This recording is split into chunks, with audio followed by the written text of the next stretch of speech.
Hi all, I'm happy to show you another great attacking game of Leela chess 445 today.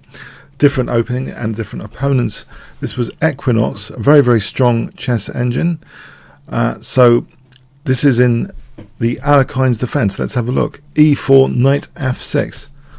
So the Alekhine's defense, quite provocative, and one of the biggest tests of this is just pushing pawns, the 4 pawns line. So allowing potentially a vacuum of weaknesses which could be double-edged, but this is a critical test of this very provocative opening. Bishop f5, knight c3, d takes, f takes, knight c6, bishop e3 supporting that d pawn, e6, knight f3, and now bishop b4 was played, bishop e2, knight a5, tempting. Well, white has a problem with the c4 pawn, and this is solved with a concession c5, so it does weaken that d5 square. So knight d5, but notice the bishop is hemmed in here on b4. So bishop d2, white is wanting, Leela chess is wanting to get a dark square bishop without a counterpart, and in fact after knight c6, a3 basically forces this. The bishop's going to be trapped otherwise. Black has to take on c3. If bishop a5, b4 is possible, trapping the bishop. So bishop takes c3, b takes, and I believe Leela chess is very strong with the bishop pair quite often, especially with a dark square bishop without a counterpart. We've seen that in quite a few games. So white castles, queen d7, queen e1, pretty direct attacking chess, switching the queen over, potentially b6, c takes, knight takes b6. Now this is very interesting, knight h4.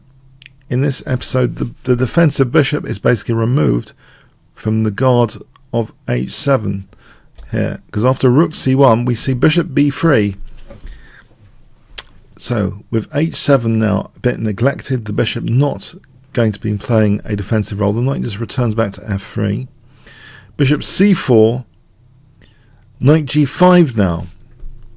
So eyeing h7, knight e7, rook f3, switching the rook in for an attack, h6, and we see knight e4 now, queen c6, bishop takes c4, knight takes c4. So positionally perhaps you can argue black's better on the queen side, and in fact the a3 pawn is loose and the light squares are not very nice at all. This bishop, the trade of bishops strategically, in one sense it looks as though black's doing nicely on the light squares, but guess what white plays now, which is a rude awakening.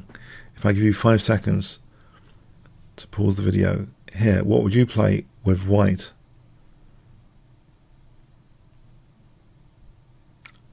Okay, there's a price to be played for all this positional play. Knight f6 check is played. This crashes through on the king side, it seems. Now, black took on f6 with the pawn. If king h8, guess what white can play? This is just a variation, but a very exciting one to show the strength of knight f6 check.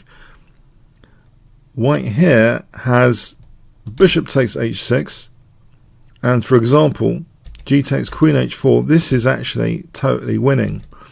And you might think, hold on a sec, why? Why not knight g6? Well, check, believe it or not. Here, can you guess what resource white has in this position, which finishes black basically? If I give you 5 seconds, a nice little tactical test in this variation.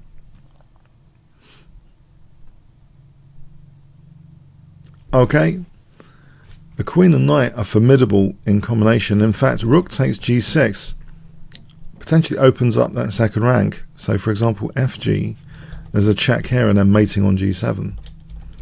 So this is a real crusher. If king takes, that's hopeless because of a check and then mating on g7 like that. So yeah, this variation shows knight f6 is pretty sound.